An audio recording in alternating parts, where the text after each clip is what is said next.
Proverbes chapitre 6 versets 27 à 35. Verset 27. Quelqu'un mettra-t-il du feu dans son sein, sans que ses vêtements s'enflamment? Verset 28. Quelqu'un marchera-t-il sur des charbons ardents, sans que ses pieds soient brûlés? Verset 29. Il en est de même pour celui qui va vers la femme de son prochain. Quiconque la touche ne restera pas impuni. Verset 30. On ne tient pas pour innocent le voleur qui dérobe pour satisfaire son appétit, quand il a faim. Verset 31. Si on le trouve, il fera une restitution au septuple, il donnera tout ce qu'il a dans sa maison. Verset 32.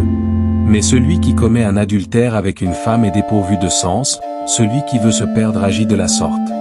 Verset 33. Il n'aura que plaie et ignominie, et son opprobre ne s'effacera point. Verset 34. Car la jalousie met un homme en fureur, et il est sans pitié au jour de la vengeance. Verset 35. Il n'a égard à aucune rançon, et il est inflexible, quand même tu multiplierais les dons. Amen.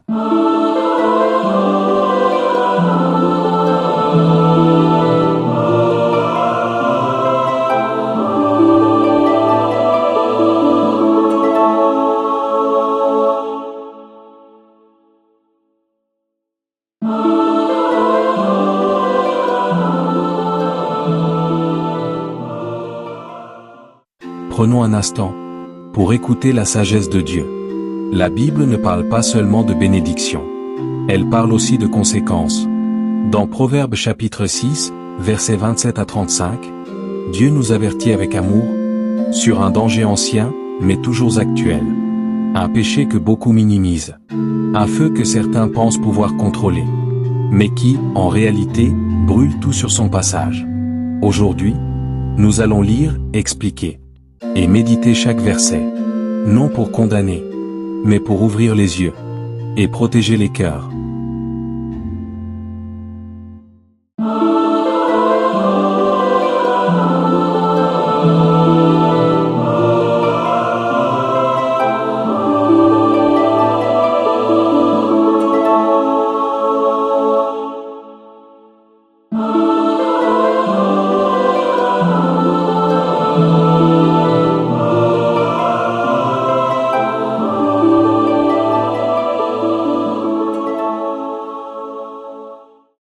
Verset 27. Le feu caché. Quelqu'un peut-il prendre du feu dans son sein sans que ses vêtements s'embrasent? Dieu commence par une question. Une question simple. Évidente. Peut-on prendre du feu contre sa poitrine sans en subir les effets? La réponse est claire, non. Le feu représente ici le péché caché. Le désir interdit. La tentation entretenue en secret. Beaucoup disent, je contrôle. Personne ne sait. Ce n'est qu'un moment. Mais Dieu dit, le feu brûle, même quand tu crois le maîtriser. Le péché n'est jamais neutre. Il laisse toujours une trace.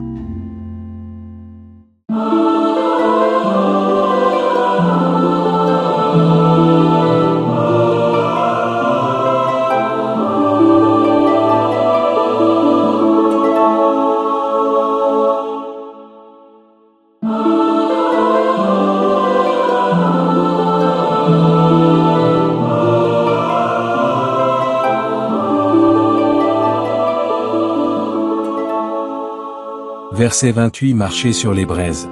Quelqu'un marchera-t-il sur des charbons ardents sans que ses pieds soient brûlés? Ici, Dieu parle de proximité avec le danger. Marcher près du péché. Flirter avec la tentation. S'exposer volontairement. Beaucoup ne tombent pas d'un coup. Ils s'approchent. Ils regardent. Ils tolèrent. Mais les braises brûlent même quand elles semblent éteintes. Le message est clair, plus tu t'approches, plus tu te brûles. La sagesse n'est pas de résister longtemps. La sagesse est de fuir tôt.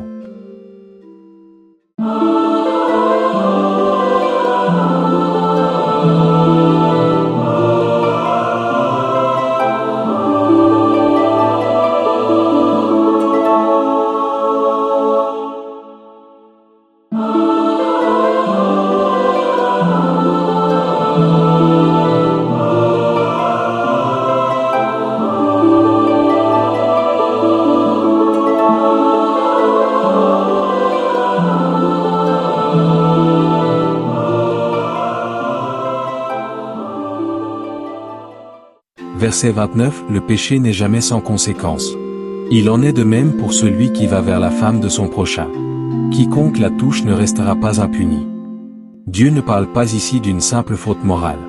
Il parle de destruction relationnelle. L'adultère détruit la confiance, les familles, les enfants, l'honneur, la paix intérieure. Le monde banalise. Mais Dieu avertit. Le pardon est possible, mais les conséquences terrestres demeurent souvent.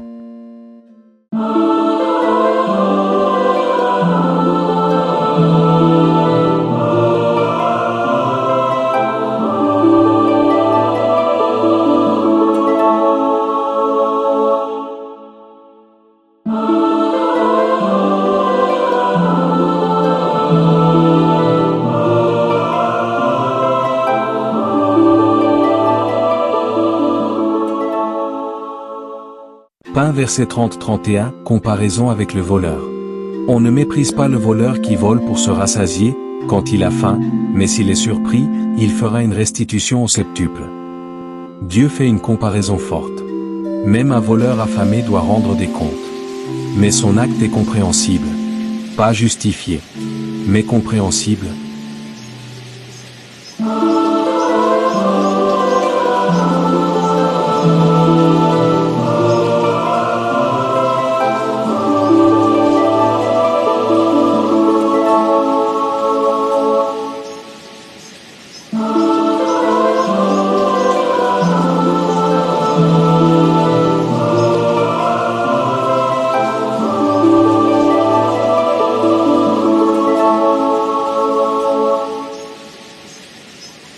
Verset 32, manque de sagesse. Celui qui commet l'adultère est dépourvu de sens. Celui qui veut se perdre agit de la sorte. Parole dure, mais parole vraie. Dieu ne parle pas d'intelligence intellectuelle. Il parle de sagesse spirituelle. Pécher sciemment, c'est choisir de se blesser soi-même.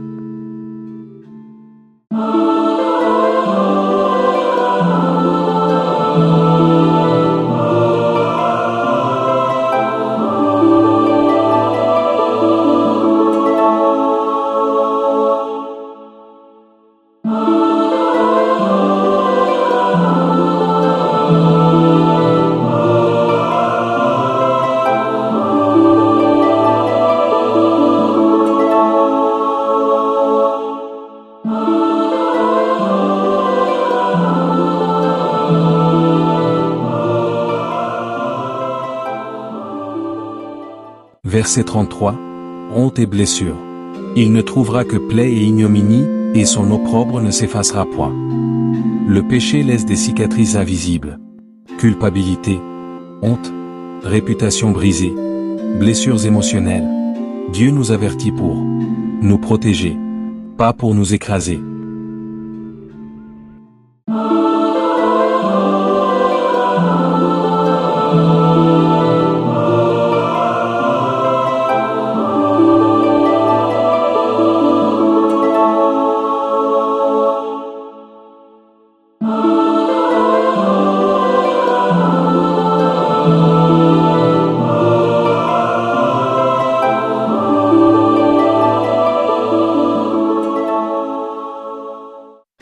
Versets 34-35, la jalousie et la colère. Car la jalousie met un homme en fureur, et il est sans pitié au jour de la vengeance. Le péché ne touche jamais une seule personne. Il déclenche colère, vengeance, violence, division profonde. Même les excuses ne suffisent parfois pas à réparer ce qui a été brisé.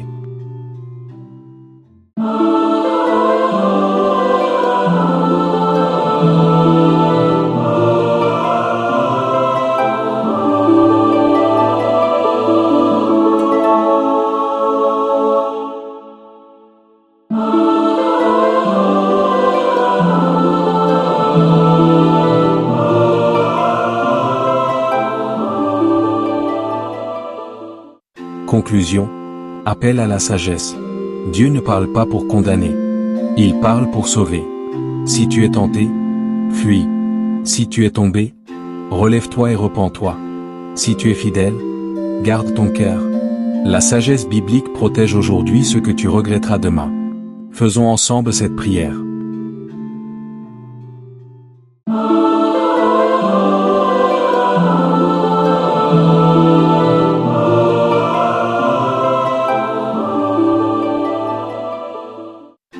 Seigneur notre Dieu, Père de sagesse et de vérité, nous venons devant toi avec des cœurs humbles et sincères. Ta parole nous a parlé. Elle nous a avertis. Elle nous a éclairés. Seigneur, tu connais nos pensées les plus secrètes, nos luttes cachées, nos faiblesses silencieuses. Rien n'est voilé devant toi. Aujourd'hui, nous reconnaissons que sans ta sagesse, nos pas peuvent nous conduire vers le feu, vers les braises, vers des chemins qui blessent l'âme. Père, donne-nous un cœur sage, un esprit vigilant, et des yeux purs. Apprends-nous à fuir le mal avant même qu'il ne nous approche.